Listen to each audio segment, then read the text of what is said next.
Guys, Lightning Go 14 here, soaring back into everyday life with another video. In this video we're talking about this, which is the shotgun Thunderhawk that I recently built. We're going to be talking about how I made it, kind of how it works, and how effective it is. So that's what we're going to be doing today. So starting off, the Thunderhawk in its stock form is kind of a mediocre blaster.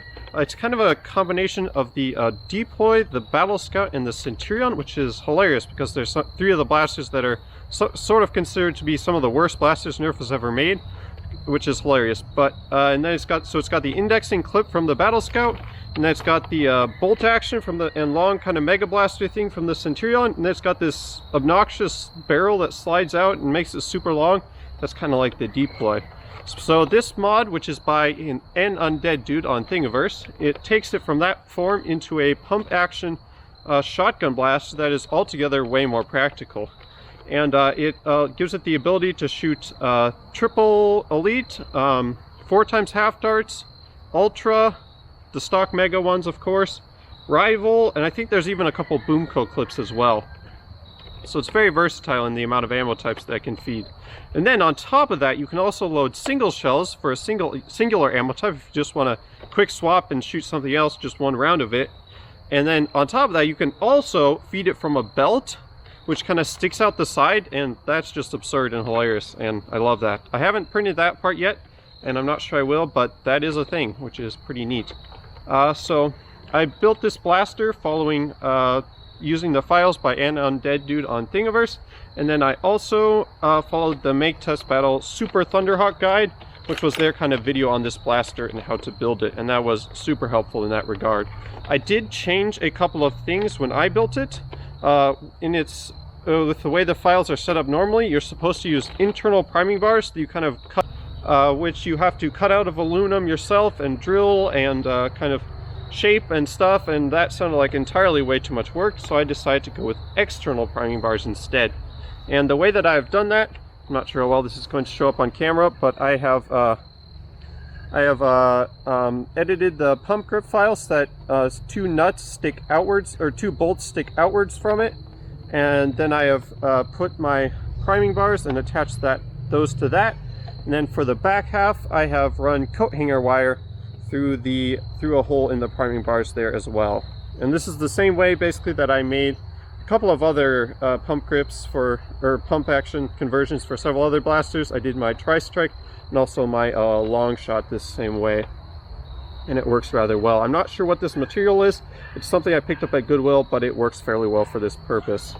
Internally, this blaster has an upgrade spring. I put in a Sentry C386. I'm not sure exactly what the name or number on it is, but it's one that's recommended for the Roto Fury, and it works very well in the Thunderhawk as well because it also has basically Roto Fury internals. And so I did that, and then I filled the dead space internally with hot glue following the Make Test Battle guide, and then I believe I also took out the air restrictors as well.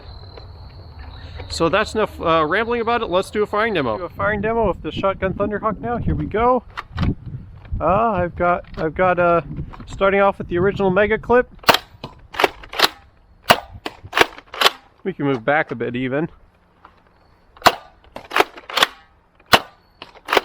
As you can tell, they are going all over the place because these are standard megas. Ooh, not sure what was up with that.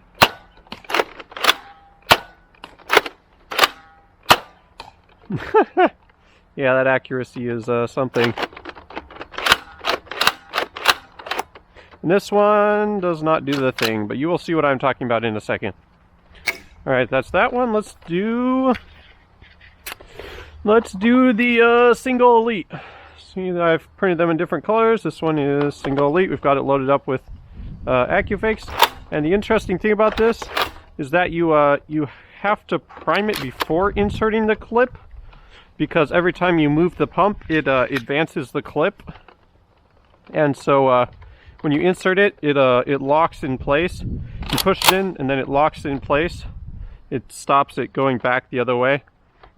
And so you have to have it primed first so that it doesn't advance the clip for you. So here we go.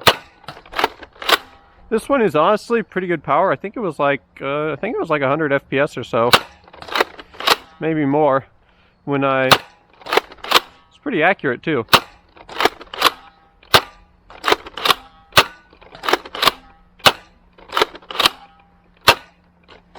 And all these clips are 8 round, and then you can see the fun thing about this is it ejects the clip.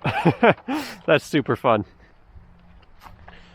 All right, let's do the rival now.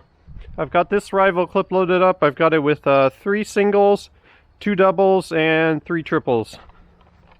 So then you just do like that. And here we go. Singles first. Pretty good power out of this thing too. Not super accurate. Now we'll do the doubles. That seems pretty good. Now we'll do the triples. Honestly, a pretty good shotgun blast out of this. Not super great spread, but not bad. And ejects. Pretty cool. Alright, now we'll do the triple elite. I've printed like, shoot, I think I've printed like 10 or so of these. And they're pretty long prints, these ones. I think the rival ones and the single elite ones are a little bit shorter just because there's not as much movement of the print head around. But this one is like I think it's like a 20-hour print on my machine with like 70 millimeters per second, like 3 walls and 10% infill or something. So here we go.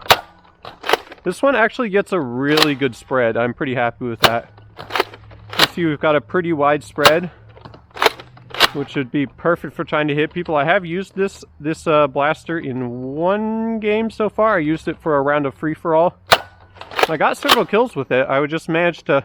It doesn't have the best range, at least compared to other modded stuff, but it does pretty well at close range.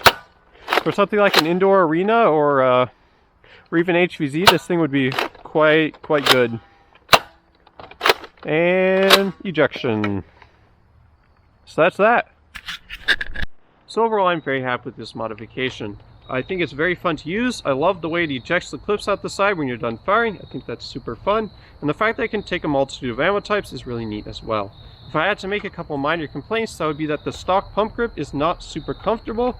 If you're picky about ergonomics, I would look into either editing the files to make it more comfortable, maybe wrapping it in skateboard grip tape, or adding a Picatinny rail on the bottom and adding a foregrip of some kind. The other minor complaint that I have is that the performance isn't great compared to other modded blasters. It's in line and comparable to other modified shotguns and shotgun converted mega blasters, but if you're trying to use this in a war with a higher FPS cap, I don't think it's going to be very effective. I did run this for a 130 FPS cap in a round of free-for-all at my last war, and it did fairly well. And if you're using it at a lower FPS war like that, or in HVZ, I think this could be very effective. The spread with 3 darts is really good, and if you're trying to hit someone who's close range or rushing at you, I think that would be very helpful.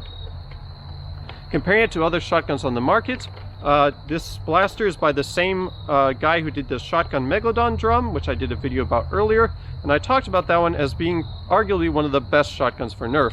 And you could argue that this one is even better than that, because it has the ability to swap out clips and reload super fast. That lets it reload super fast, and it also allows it to swap between ammo types, which is something that the other blaster can't really do as easily.